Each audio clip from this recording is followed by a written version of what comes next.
Fala, futuros calouros, mais um aqui do Calorologia. E hoje é tecnologia pesada. Hoje a gente vai falar de sensoriamento remoto. Ô Davi, olha que loucura que esse casal tá arrumando ali na varanda, velho. Continua.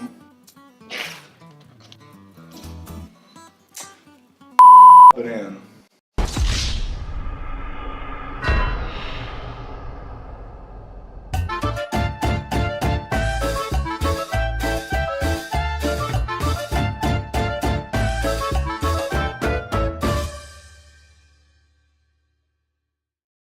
Cara, esse negócio de sensoriamento remoto é sensacional demais. Mas aí eu te pergunto, futuro calouro, você sabe o que é sensoriamento remoto? Mano, como assim vocês me chamam pra fazer um vídeo de uma treta que eu não faço ideia do que seja?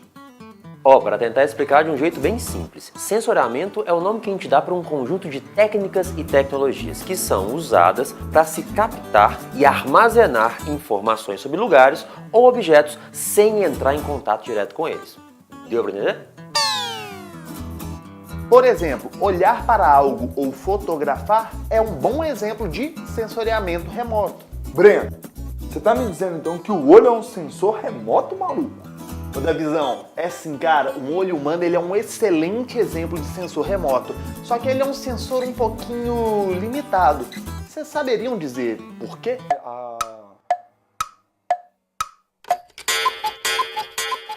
Futuro calouro, é o seguinte, todo sensor remoto precisa receber informações por meio de ondas eletromagnéticas, e o seu olho ele é sensível a uma parte muito pequena desse espectro. Lá no século XIX descobriram meio que por acaso uma luz invisível, que é o famoso infravermelho, fazendo um experimento tipo esse daqui, ó, de pegar a luz branca, passar por um prisma e separar em várias luzes de outras cores, né, as luzes monocromáticas. E foi aí, desde a descoberta do infravermelho, que tudo mudou. Breninho, mas e o restante das radiações? Tipo os raios de fazer mutante?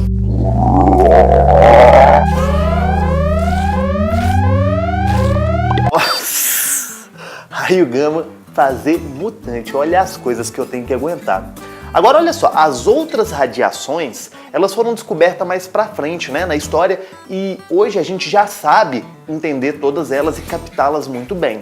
O Sol, por exemplo, ele manda pra gente várias radiações todos os dias, infravermelho, luz visível, ultravioleta, e a grande sacada é selecionar qual a gente quer captar. Quando essas radiações chegam aqui na Terra, podem acontecer três fenômenos diferentes: reflexão, absorção ou transmissão. Vou dar um exemplo prático. Quando a gente quer descobrir alguma jazida mineral, principalmente ferro, nós podemos usar sensoriamento com luz visível. Um exemplo é, a luz visível incidindo sobre o solo, ela é pouquíssimo refletida pela matéria orgânica, mas a luz vermelha é muito refletida quando há minério de ferro. E aí é fácil, porque se o solo tem muito minério de ferro, provavelmente ali embaixo tem uma grande jazida desse mineral também. Então, dá uma olhada nesse gráfico aqui, ó, que já caiu no Enem e em outros vestibulares associando a quantidade de radiação refletida com o comprimento de onda.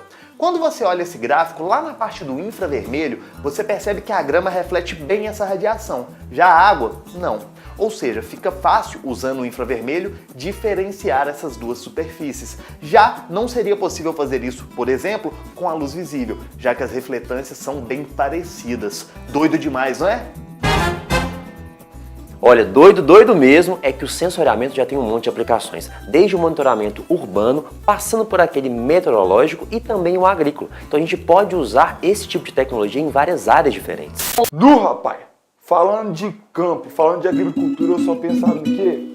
Aquele modão sofrido, rapaz, sertanejo sofrido. Ô Davi, só se for sertanejo universitário, mano, porque essa ideia de campo modão de viola, ela tá acabando. Todas essas tecnologias estão trazendo o que a gente chama de novas ruralidades. O campo está se modernizando e isso impacta tanto a economia, tanto a parte social. E o que é mais legal, para vocês terem um exemplo, essa imagem que está aqui é sobre a agricultura de precisão. A gente consegue medir a quantidade de água existente em cada vegetal e assim nós conseguimos colocar exatamente a quantidade de irrigação necessária sem nenhum desperdício. É muita tecnologia mesmo. Ô Vilela, isso aí deve ser baratinho, pechincha, né não?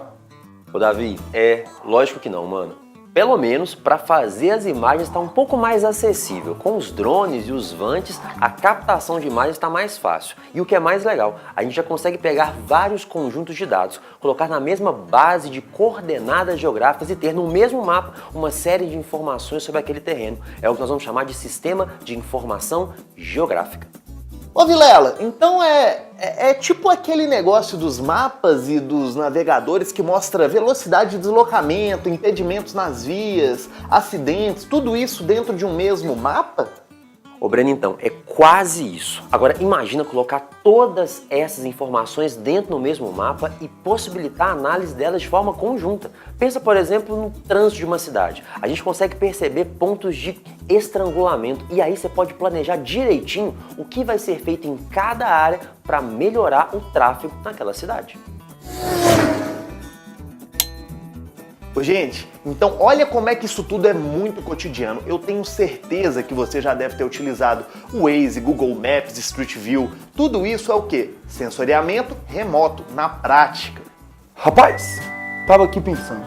Imagina só se a galera que controla o trânsito das cidades tivesse acesso à velocidade registrada nos aplicativos tipo Waze. Mano, ia rolar muita multa e nem precisaria de radar. Futuro calouro, tava aqui pensando, ser produtor rural hoje é muito mais fácil do que antigamente, velho. Na época da colônia portuguesa, por exemplo, as terras eram enormes. E assim, os caras não tinham essa tecnologia Nutella do Vilela não, velho. Ô Davi, aqui é raiz, mano. Apesar de curtir uma hortinha, eu não sou latifundiário, não. Nem de longe. Ô, gente, mas aqui, vocês estão falando disso aí, mas eu lembro que na época da escola, eu aprendi que grandes concentrações de terra não era uma coisa muito boa, não. Ou será que eu tô enganado? Ô Breno, aí que tá o pior, velho. Essa ideia de muita gente com pouca terra ou concentração fundiária não era um problema. E não só do Brasil, em boa parte dos países do mundo, isso é uma realidade nas áreas rurais. Ou será que eu tô enganado? Breno, mais uma vez eu só tenho uma coisa pra te dizer. História rainha física, nadinha, velho. Mais uma vez, nós, da história, daremos então uma reflexão sobre os problemas sociais e suas matrizes históricas. A concentração de terra é uma delas. Lá no comecinho do Brasil colônia, os portugueses, para conseguir ocupar esse território, tiveram uma estratégia. Dividir isso daqui e dar para algumas pessoas. Essa estratégia ficou conhecida como capitanias hereditárias. Dá uma olhadinha aqui, ó, do lado aqui para você ver como é que ficou mais ou menos. Não, e o mais doido é que nessa época a realidade já marcava grandes extensões de terra para um grupo muito restrito de pessoas. Vilela, é exatamente isso, cara. E a situação piora ali por volta de 1850. Foi criada então a Lei de Terras, em que nela foi desenvolvida a noção de propriedade privada. Sendo desenvolvida essa noção de propriedade privada, a terra só poderia ser obtida via compra ou herança. E assim você já viu, né? Ô, gente, então olha só. Fazendo uma matemática simples, muita terra para quem tem muito dinheiro, ou seja, naquela época, quase ninguém.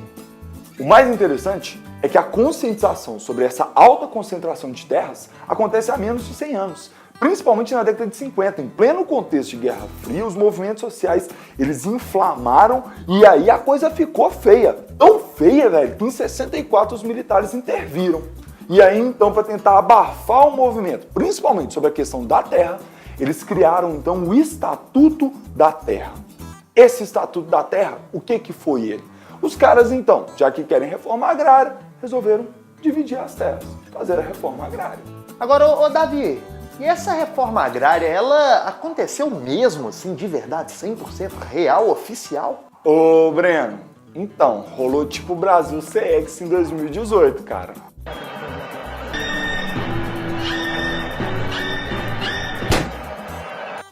Na dica. A grande questão é, a reforma não foi feita, velho. Os militares tiveram que resolver o problema dos movimentos sociais de outra forma. Foi calando na boca da galera, né?